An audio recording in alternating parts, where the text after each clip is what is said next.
The word change has always been an important part of my life, from when I first read the novel Parable of the Sower in high school, and Octavia Butler's words rung in my mind as though a bell had been struck. All that you touch, you change.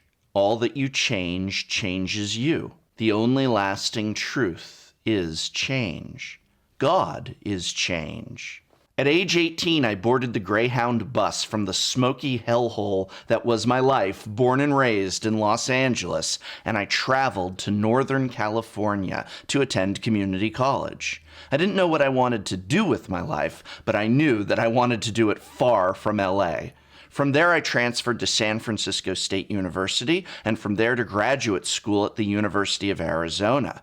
And from there to teach English as a professor at Tsinghua University in Beijing, China, where I lived with some transience to Wuhan and Nanjing for a total of 2 years before I had a longing to return home. Also, I started coughing up black phlegm, and I've never smoked a cigarette in my life, and the air quality was really, really, really extremely scary bad, so that was a motivator too. I returned home by way of circumnavigation, working a teaching job in Spain and a brief stint in Italy before I settled once again in the Bay Area, California. Prices were already high due to the tech industry and 1,000 other factors, but I took an adjunct position at a community college, then another, and somehow I cobbled together a full-time paycheck out of my part-time life. And it felt like only part a life.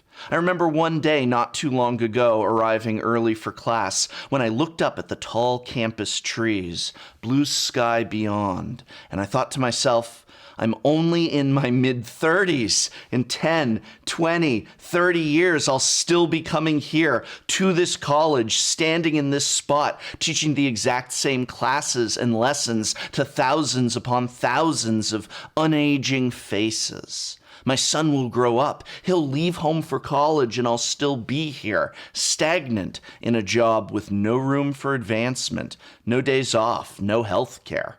And yet, here I am, my now full-time job, working for Tolarian Community College. It's one where every day is different and exciting, where I'm constantly working on new projects and ideas, where I feel as though I have no idea where tomorrow will take me. I left that dead-end job because I was able to create and shape a new one for myself through YouTube and Patreon, and yes, some merch sales and a sponsorship. From all of that, I cobbled together a full life through an actual company. A company that is not only able to pay me what I earned working as a full-time part-timer, but able to pay people when they work with me to continue making the channel better. One of the projects that I did this last year that I was so proud of was my Tolarian Tutor series, but it wasn't easy. The process required not only the space of my new office to allow for the set, but the work of not one but two other people, and it was hard work for all of us.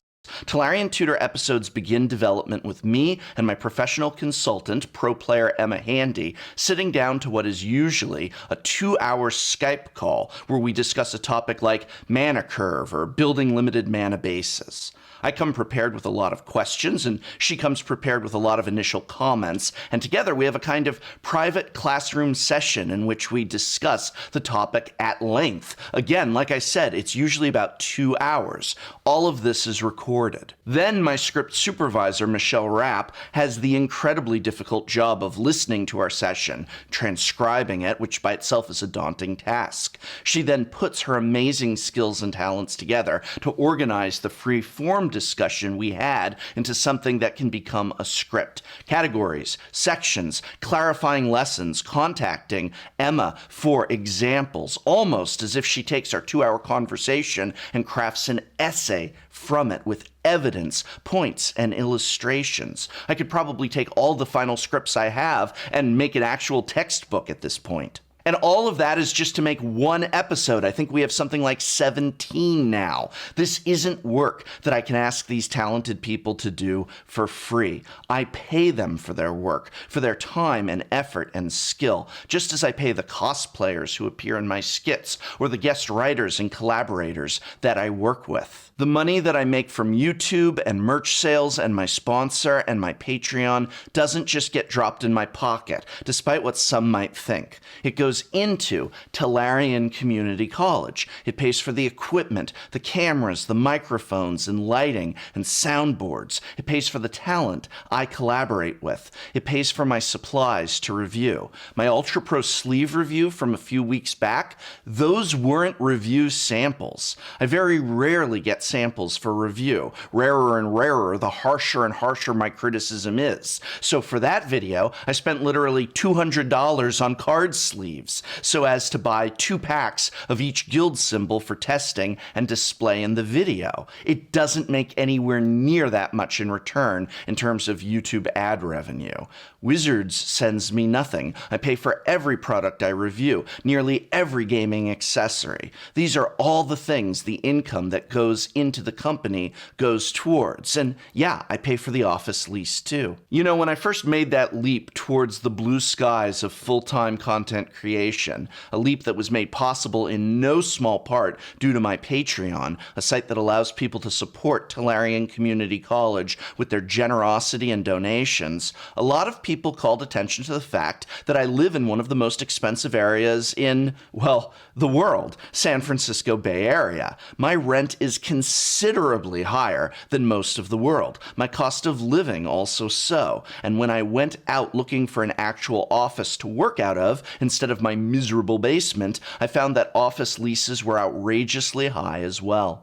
It took several months, but I finally found an office, or rather, I should say, an office found me. My amazing local game store, Anime Imports, had moved to a larger location, and I was actually able to take over the lease for the remaining year at the same rate the store had been paying, a rate that was unbelievably low. That's right, my new office that you've seen me filming out of for this last year was the former location of my own actual local game store, the place I played Magic and Dungeons and Dragons and board games at with friends for years before even starting a YouTube channel, the place I made lifelong friends and gave unsolicited advice on card sleeves at, my home away from home, part of the reason I even started the YouTube channel in the first place. Well, that became my office. I get to paint those walls purple and take over the lease.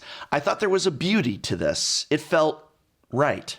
But still that idea, that warning the community gave me, seeped into my mind. What happens after this 1 year is up? What if they decide to make the lease go up through the roof? Or what if, maybe not this year or next, but at some point, I were to lose that lease? Finding a dream deal is just not going to be possible again in San Francisco. It's not getting any cheaper. And if I want to choose to be a full-time content creator, then is it fair of me to also choose to stay in such an expensive place? Well, fair or not, this channel changed my life, and change is that word I opened with. We can be shaped by change, or we can shape it, and I choose to shape it, which is why I'm not in San Francisco anymore.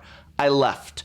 I chose to leave. This is not my former local game store. Didn't you notice the bookcase changed sides and that the purple is a different shade? I decided to move to an area with better and significantly lower cost of living, which for me is going north into Oregon, where I was not only able to lock in a deal nearly identical to the sweetheart one I tenuously had in San Francisco, but this deal that I've got on this office has extreme security. I'm not going to lose the lease ever unless I want to move somewhere else. I'm not going to have my rates jacked up on me. There's control and safety here. And to boot, it also has a lot more space, which allows for growth, allows for production rooms to expand the content I can offer in the months and, yeah, years upon years ahead. You know, I made a video years ago about when my then basement office flooded, and I almost lost everything that I almost gave in to despair, as though the universe had pulled the rug out from under me, tried to take away my channel and my ability to make videos. And that same advice you take to a GP is the advice I chose to take with me from that incident forward. Win or lose, learn from this. And that too is why I chose to leave, so that even if and when my Patreon falls, and yeah, coincidentally, right with the move, it certainly has. I'm technically 10% away from what I'd ideally need for office rent to be covered comfortably. And yet, despite all of this, I sleep sound at night because I took safeguards to ensure these hard times. And with the costs of both moving and expansion still, I am safe to keep doing what I want to do, working to make awesome and helpful videos for Tolarian Community College and for you to enjoy. And I'm so excited about where I'm going. I opened this video with a quote from quite possibly my favorite author, Octavia Butler, but I'd like to look at these words by Nathaniel Hawthorne, which read, "Human nature will not flourish any more than a potato if it be planted and replanted for too long a series of generations in the same worn-out soil. My children have had other birthplaces, and, so far as their fortunes may be within my control, shall strike their roots into unaccustomed earth." I think of this quote often too, and especially in these last couple months during my move north, my commitment from myself to this work, my taking control of the change and shaping my life, because they are words not only for myself, but for all of us. We are seeds that grow into our lives. We plant ourselves far from home, whether it is across town or across the ocean. I think that very, very few of us will be born, live, and die in the same house, same bedroom. We seek to explore, to cast ourselves out into this world. You are not the first to do this. You are not the last, but that in no way makes your life any less extraordinary than anyone else's. Some of us will marry, some will not. Some will find their career fresh out of college at 22 and work it till the day they die, while others will change into a new career at 40, maybe again at 50. But throughout all of that, you can shape who and how you want to be. Going to school today is making a decision to shape your job of tomorrow. You can do these things in your life. The books you read, the television and movies you watch, the friends you keep, and the toxic people you walk away from. These too are all decisions about who and how you want to be, what you want to be in tomorrow as well. So let's go see what's out there. Won't you join me? And how lucky am I to have found a sponsor such as Card Kingdom, a store that actively shapes the Magic the Gathering community for the better, and with whom I have but a handshake agreement in which I can do whatever I want with my channel, with zero instruction or oversight from them. And to all my patrons of all levels, these names here, those that gave $15, those who gave $2, 1, those who gave only once and then could no longer do so, those who can't give but share on their social media, tell their friends to watch, or just remember to check for my new videos. For all of you who found me last week, and those who have been here with me since the very beginning, I don't know what I did to deserve you all, but I hope one day to earn it.